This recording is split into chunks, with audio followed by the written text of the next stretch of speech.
इतिहास एक महत्वपूर्ण विषय है। कुछ लोगों की इसमें स्वाभाविक रुचि होती है। ऐसे लोग अतीत के बारे में जानना चाहते हैं, लेकिन इतिहास लिखना एक जोखिम से भरा कार्य है। जो इतिहास पुस्तकों में लिख दिया जाता है, वही उस युग का सत्य हो जाता है। वर्तमान में भी लोग उसी को जीने लगते हैं। प्राचीन भारतीय सभ्यता विश्व में सबसे महान थी। हमें सोने की चिड़िया कहा जाता था। ज्ञान विज्ञान में हम सबसे आगे थे।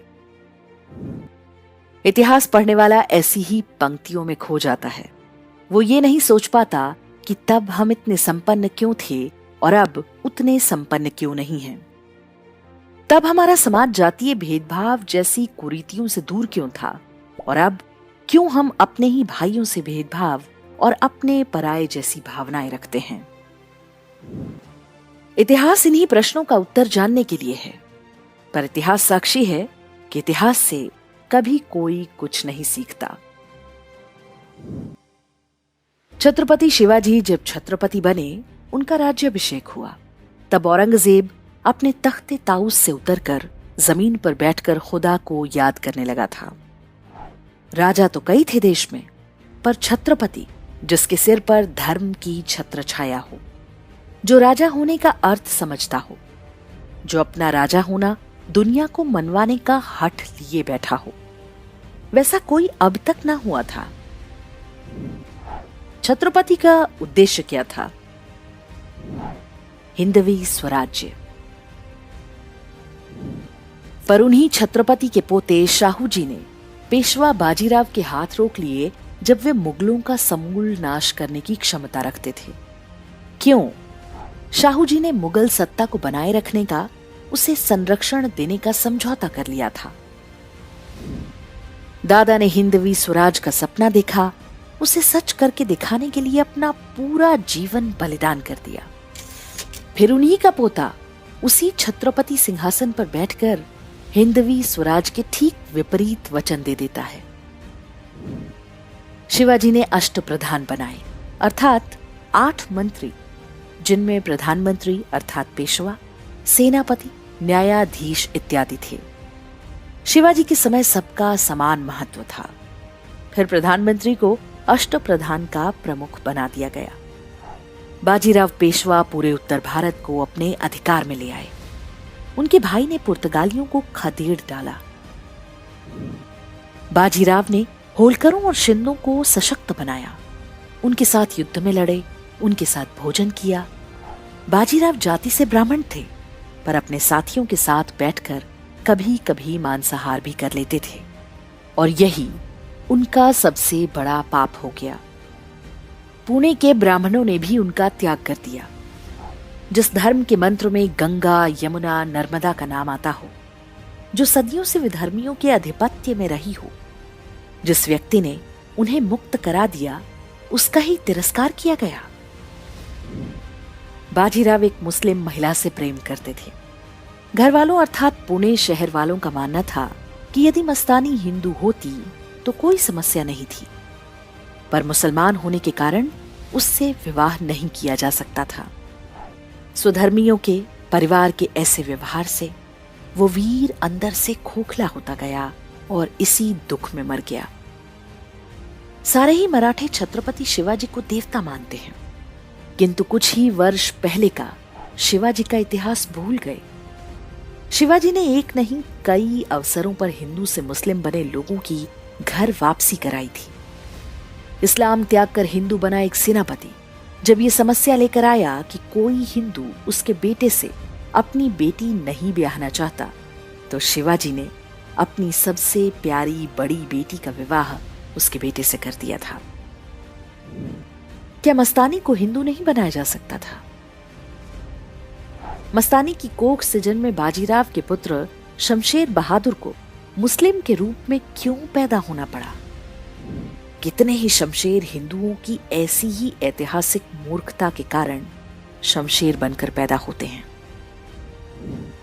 जिन शिवाजी महाराज ने छापामार युद्ध की नीति अपनाई, जिन पेशवा बाजीराव ने घोड़ों पर बैठकर रोटियां तोड़ी, दौड़ते घोड़े पर सोने का अभ्यास कर लिया, उन्हीं के वंशजों ने शिवाजी और बाजीराव से कुछ नहीं सीखा, उल्टा वे मुगलों के सगे बनते गए।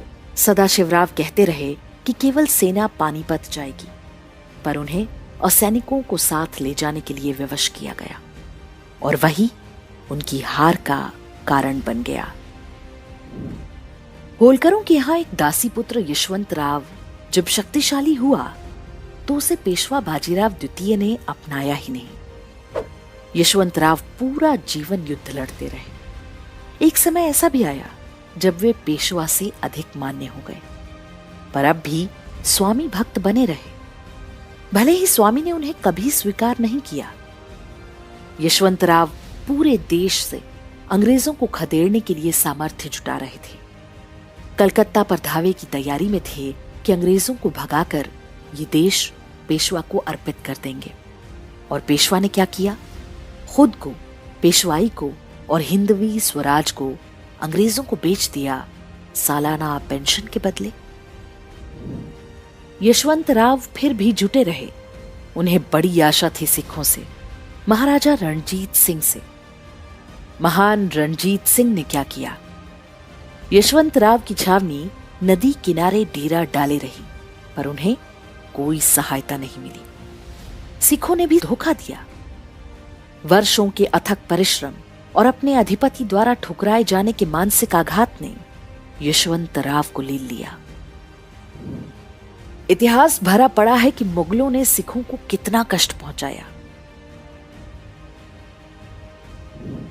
अंतिम गुरु गोविंद सिंह जी ने एक हिंदू संत बैरागी का हाथ पकड़कर कहा कि ये वैराग्य का समय नहीं, धर्म को शस्त्र की आवश्यकता है। सन्यास का चोला उतारो और कर्म क्षेत्र में उतरो। वे बैरागी गुरु के बंदे कहलाए। बंदा बैरागी ने मुगलों की चूलें हिला दी। गुरु गोविंद सिंह जी ईस्वी वर्ष 1708 में शिवलोक को प्राप्त हुए। कुछ महीने पहले ही दक्षिण में औरंगजेब भी मारा गया। सुनहरा अवसर था कि मुगलों की आपसी लड़ाई का लाभ उठाकर उन्हें उखाड़ फेंका जाए, पर हुआ क्या?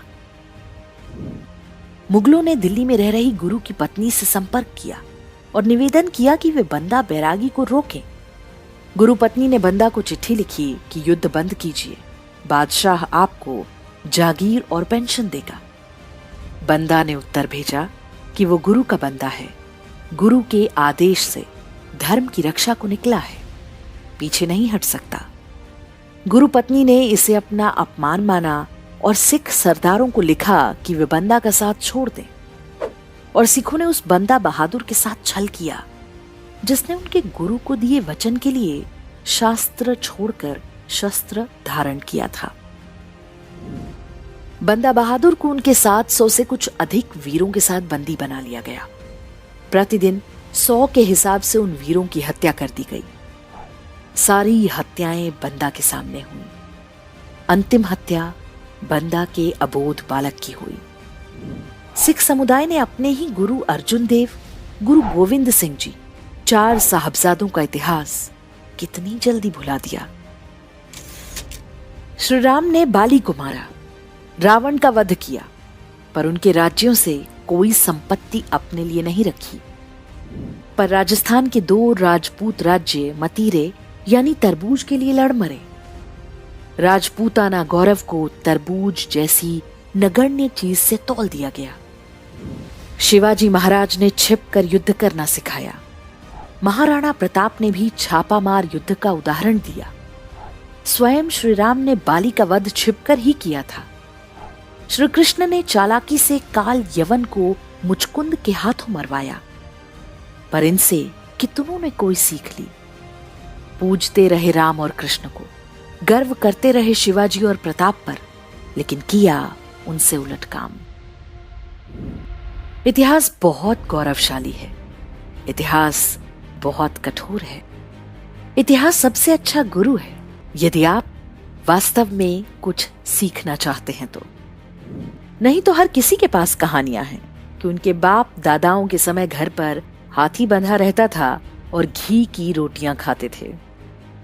कहानियों से मन बहलाते रहिए। आपका शत्रु आपकी इस कमी को अच्छी तरह से पहचानता है। गांधी जी और नेहरू जी की कृपा से वो फिर से घात में बैठा है।